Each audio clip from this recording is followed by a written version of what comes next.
બે દિવસ પહેલા સુરતની અંદર એક ઘાતકી હત્યાનો બનાવ બન્યો.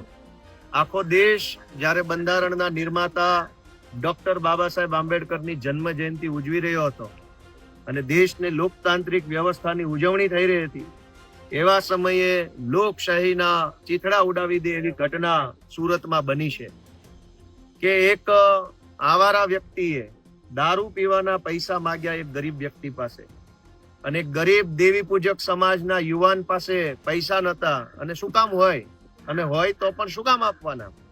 દારૂ પીવા માટે 20 રૂપિયા માંગ્યા. ગરીબ માણસ પૈસા ન આપી શક્યો એટલે છરો મારી અને હત્યા કરી નાખવાની ઘટના સુરતમાં બની છે. એક રીતે આ ઘટના જોઈએ તો ગુજરાતમાં જ્યારથી હર્ષ સંઘવી જેવા 8 પાસ ડફોળો મુખ્યમંત્રી બન્યા છે ત્યારથી ગુંડાઓ, બદમાશો, તોડબાજો, હત્યારાઓ, બળાત્કારીઓની હિંમત વધી ગઈ છે.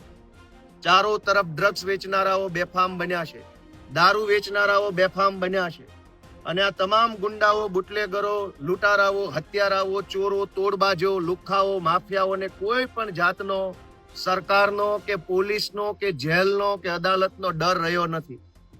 7 જેટલી બહેનો ઉપર એકનો એક ભાઈ આ દેવી પૂજક પરિવારનો છોકરો હતો.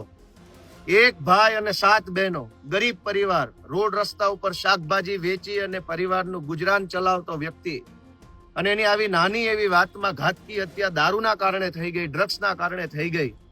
અને આટલી મોટી ભાજપની સરકાર, આટલું મોટું પોલીસ તંત્ર તમાશો જોઈ રહ્યું છે. આરોપીઓને પકડવાના બદલે, કાર્યવાહી કરવાના બદલે પરિવારે ઉપવાસ ઉપર બેસવું પડે, લાશ નહીં સ્વીકારવા માટે થઈ અને આકરું પગલું પરિવારે ભરવું પડે. આનાથી મોટી શરમની વાત શું હોય?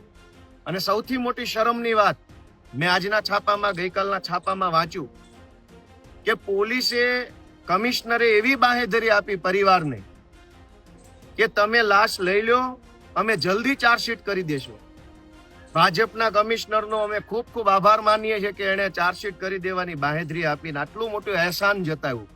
જાણે કે ભારત દેશમાં હત્યાના કેસમાં ક્યારેય ચાર્જશીટ થતા જ ન હોય અને આ પહેલી વખત અહેસાન કરવાના હોય, ભીખમાં ચાર્જશીટ આપવાના હોય, એવી બાહેધરીઓ પોલીસ આપે છે. 8 પાસ ગૃહમંત્રી હોય પણ અધિકારી તો ભણેલા છે. શરમ આવવી જોઈએ બધાને કે આ કેવા પ્રકારની બાહેધરી પોલીસના અધિકારીઓ આપે છે કે ચાર્જશીટ જલ્દી કરી દઈશું. જલ્દી ચાર્જશીટ એ શું અહેસાન છે? જલ્દી ચાર્જશીટ એ શું ઉપકાર કરો છો તમે જનતા ઉપર? ચાર્જશીટ એના ટાઈમે થાય, વહેલું થાય, મોડું થાય, એ તો પ્રક્રિયા છે. પણ કોઈ માણસ દારૂ પીવા માટેના પૈસા માગે ને હત્યા શેનો કરી જાય? એવી ઓકાત કેવી રીતે થઈ ગઈ ગુજરાતમાં કોઈ પણ માણસની કે હત્યા કરી નાખશે? આટલી મોટી પોલીસ શું તમાશો જોવા રાખ્યા છે? આટલું મોટું મંત્રીમંડળ, ભાજપની વિશાળ નેતાઓની ટોળકી, બધા જ તમાશો જોતા રહ્યા અને દેવી પૂજક સમાજના એક નિર્દોષ દીકરાની ઘાતકી હત્યા કરી નાખી. અને ઉપરથી આવી બાહેધરીઓ, ચાર્જશીટ જલ્દી કરશું. દોસ્તો, આ શરમનો વિષય છે. આજે આમ આદમી પાર્ટી દ્વારા પીડિત પરિવારના સમર્થનમાં ન્યાયની માંગણી મળે એટલા માટે, કાયદો કડક હાથે કામ કરે એટલા માટે માંગણી કરવા માટે આજે અમે અહીંયા સુરતના પોલીસ કમિશનરની ઓફિસે આવ્યા છીએ. પોલીસ કમિશનરશ્રીને રજૂઆત કરવાના છીએ કે આ ગુંડાઓ, 100 કલાકમાં ગુંડાઓનું લિસ્ટ બનાવવાનું હતું. ક્યાં ગયું લિસ્ટ? આ ખૂની હત્યારાઓનું નામ કેમ એ લિસ્ટમાં ના આવ્યું? કયું લિસ્ટ? ક્યાંનું લિસ્ટ? કેમ લિસ્ટમાં ખૂનીના નામ ન આવ્યા? કેમ આ ખૂનીઓ બેફામ ફરે છે? ગઈકાલે અમદાવાદમાં જુઓ, વિડીયો વાયરલ છે, બધાએ જોયો કે બેફામ રીતે ગુંડાઓ બને છે. ડ્રગ્સના કારણે, દારૂના કારણે ગુજરાતમાં ગુનાખોરી અતિ ભયંકર હદે પહોંચી ચૂકી છે.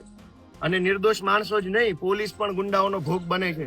અમદાવાદમાં લુખ્ખાઓ છરો લઈને નીકળેલા અને પોલીસની PCR વાહન ઉપર તલવારથી હુમલો કર્યો, એના વિડીયો પણ આ ગુજરાતે જોયા છે.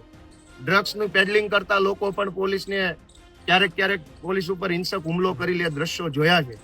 પોલીસની અને 8 પાસ મંત્રીની આંખ ખુલે એવી અમારી લાગણી છે કે ગુજરાતને બહુ બરબાદ કર્યું છે. આંખ ખોલો અને ગુજરાતને બચાવો.